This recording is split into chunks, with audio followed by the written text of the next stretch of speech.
Today's video is brought to you by Holy Dog and Moon. Not brought to you by Moon anymore. Hey everybody, today is June 27th, so we'll be looking at June 26th MTG stocks.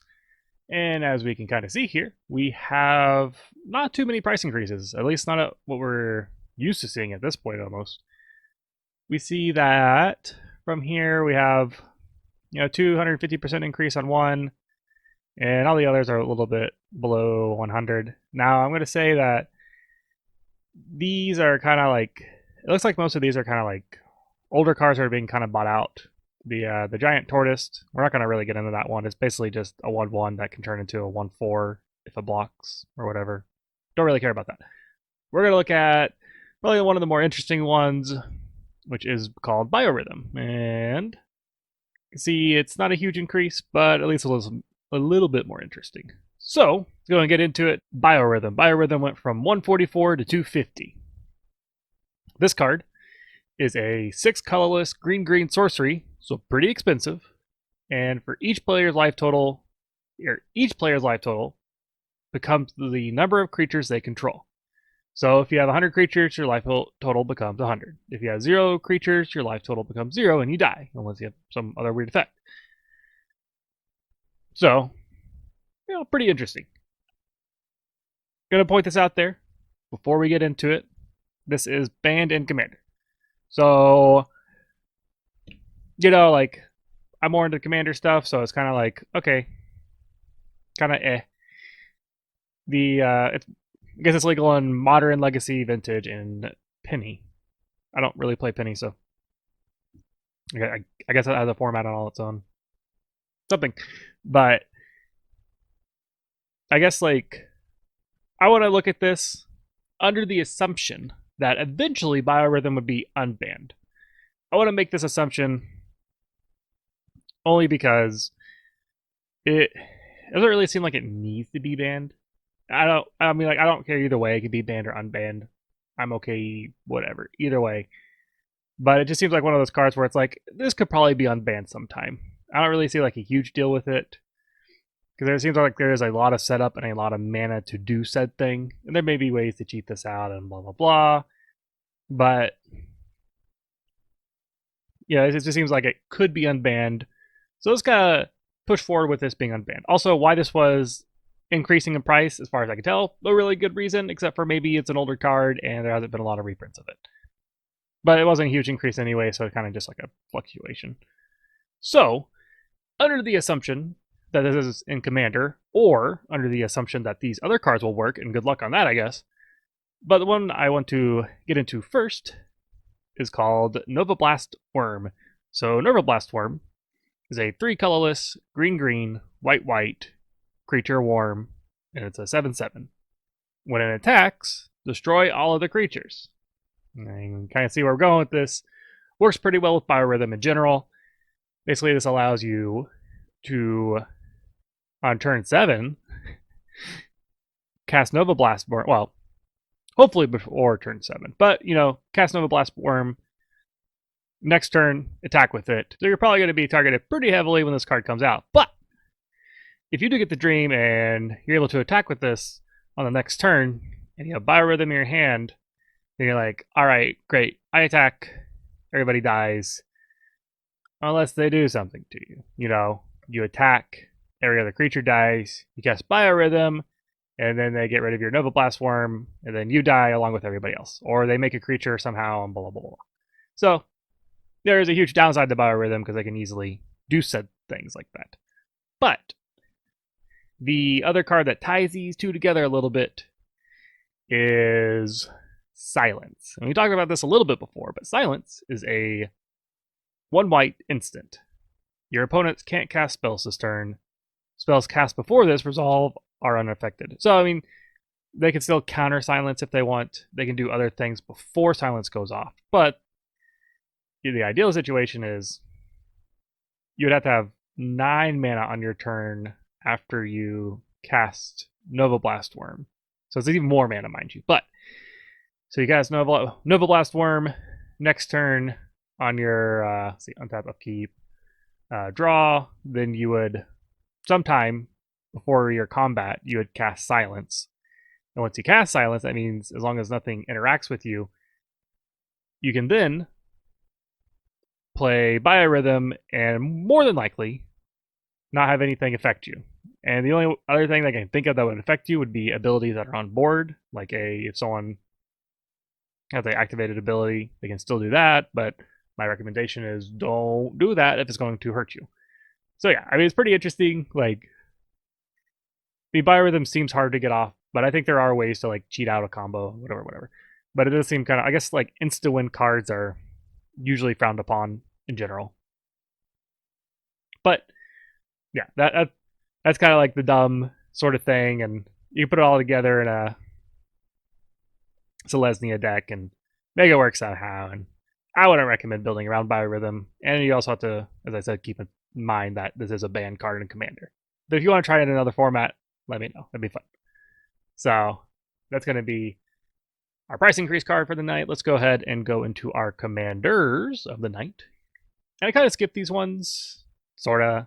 Not really, sort of. It's still relevant. I mean, Jumpstart and Core 2021 came out, so now everybody forgot about the Core and Commander 2020. But I'm going to go back to it because I looked at these cards today because I finally got my pre-con decks in, and these are pretty interesting. They're not like, I like them anyways. So now let's actually introduce the card here. So we have Trynn, Champion of Freedom, and Silvar, Devourer of the Free. So these are partner cards. That means that you can play these cards both as your commander as long as these two. So this one has partner with Silvar, and Silvar has partner with Trynn. So that's how you can play both commanders in the same deck. Their abilities. Let's go with Trynn first. So Trynn, Champion of Freedom, is a 3 colorless white, 3/3 legendary creature human soldier. Partner, as we said. And at the beginning of your end step, if you attack this turn, create a 1/1 white human soldier creature token. Okay, this is kind of our stereotypical white card. They always want you to attack to get a benefit, it feels. And that can be semi-disappointing sometimes because you're like, all right, I have to attack to get this ability off. And the other worst part is that it's at the end step. I really wish this would have just been like, if you attack this turn, or whenever you attack this turn, I don't know how the wording would be technically. There's a correct way to word this. So basically, when you attack, create a creature token. And not for each creature. I'm not saying like we don't need to make it for each creature that attacked. I'm just specifically saying if you have one or more creatures that attack, create a 1/1 white human soldier. I guess that'd be the correct wording, I believe. So I think that would have been a lot better. And the reason why I feel that would have been a lot better, because if we look at Silvar, Devourer of the Free, he is a 3 colorless. He. Either way, 3 colorless, black, red, 4/2 legendary creature cat nightmare partner. Has Menace, and you get to, as another ability, sacrifice a human, put a +1/+1 counter on Silvar, Devourer of the Free. It gains indestructible until end of turn. So, as we can kind of imagine here, the main idea with this deck is you're going to want to create tokens, you're going to want to sacrifice them off, and you're going to want some sort of effect with that. And that's kind of like the main idea, or probably what a lot of people will go with in this deck. I will say that I like Silvar quite a bit. I feel like both Trynn and Silvar could have been pushed maybe a little bit more in some ways. Like, and I think other people have talked about this, but it says sacrifice a human, put a +1/+1 counter on it, and then it gains indestructible. I feel like sacrifice a human may have been a little bit too restrictive.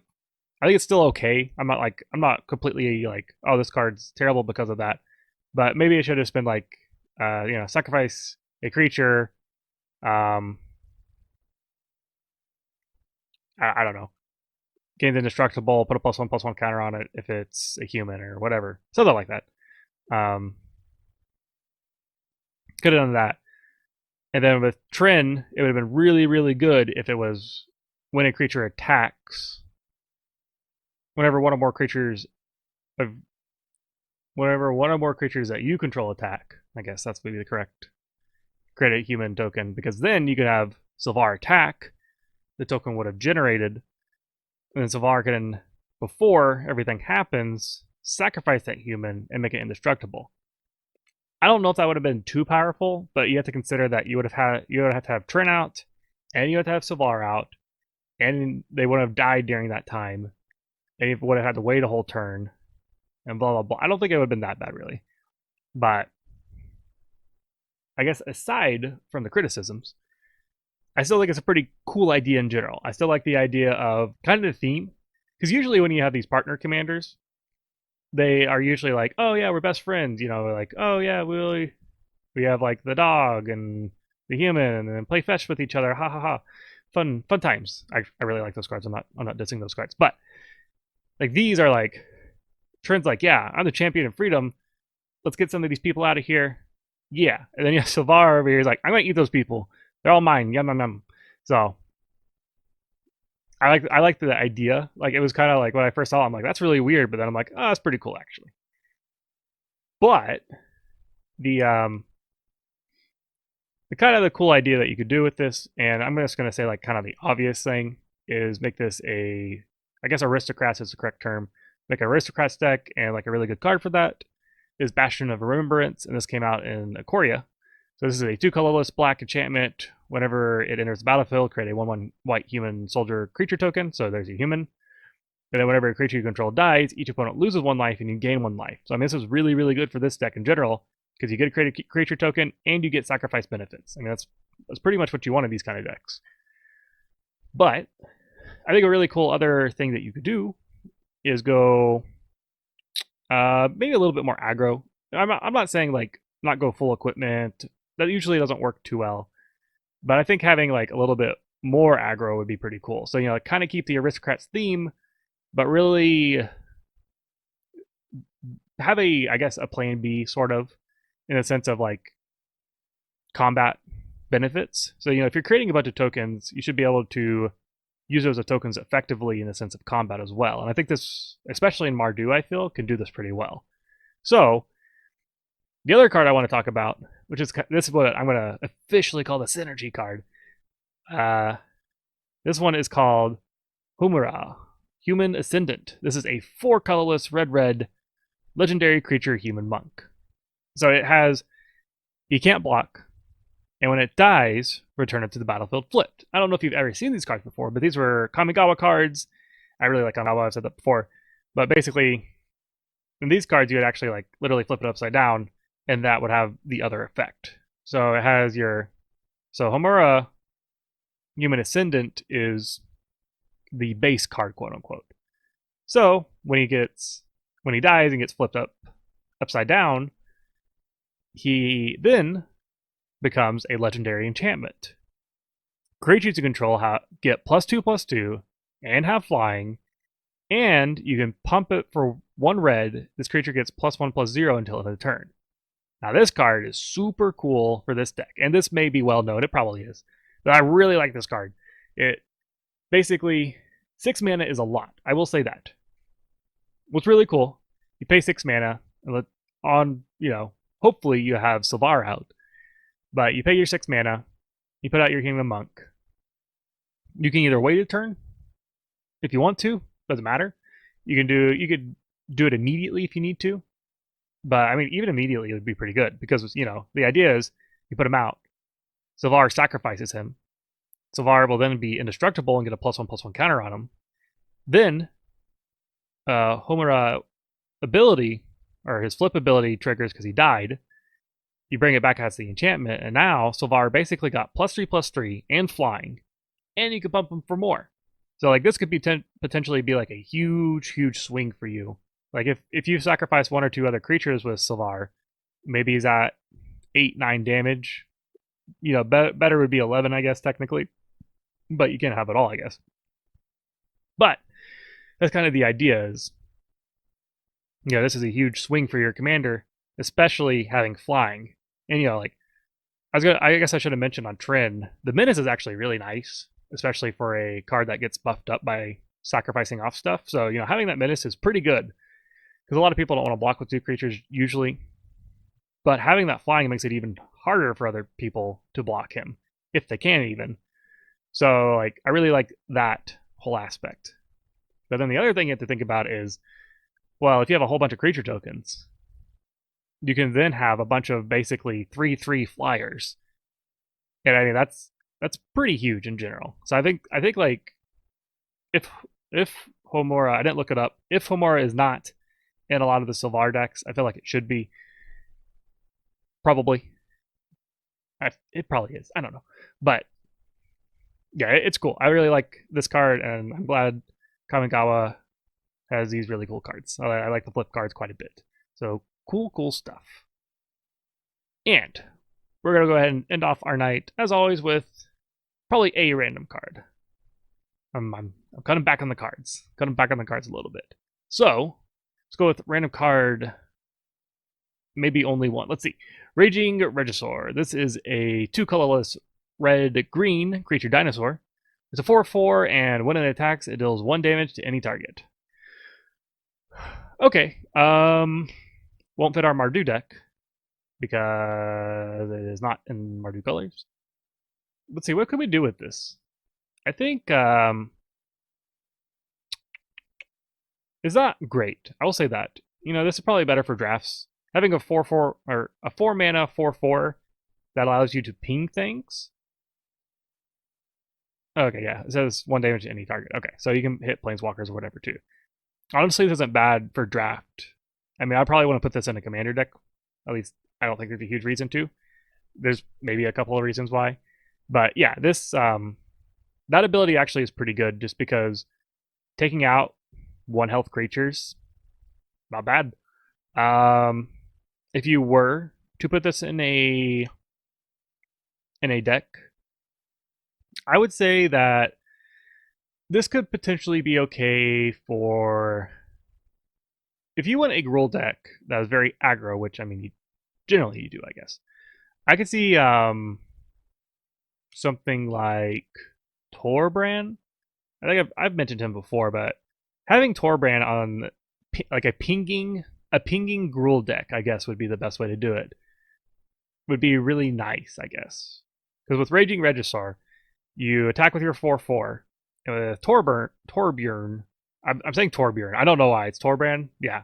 Or suddenly, Torbran is now Torbjorn from Overwatch. But the 1 damage ping going into a 3 damage ping can actually mess up a lot of things. I mean, I don't have like a statistics on, you know, what generally commanders toughness is, but you could probably take out commanders. You could take out quite a few creatures. Yeah, I think it'd be pretty interesting. Is there better slots? Probably, but that's probably the best I could think of, is creating like a pinging type of deck. Maybe have multiple combats. There are red cards that do that. I can't think of any off the top of my head, but yeah, there's ways to do multiple combats. So yeah, I can see it be okay. And I was gonna say with Torbran, it's a little bit easier in Gruul, just because, you know, you only have 2 colors, and Torbran has those 3 red pips, which is pretty rough. But the Gruul makes it very easy to get a lot of mana. I feel they can mana ramp very well. So mostly, I guess, because of green technically, but there are Gruul colors that ramp as well. Yeah, sure. Yeah, we'll go with that. We're basically advertising Torbran, but we'll throw Raging Regisaur bonus.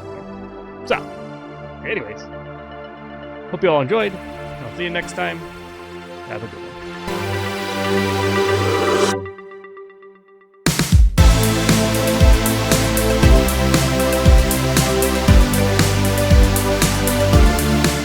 Is now Torbjorn.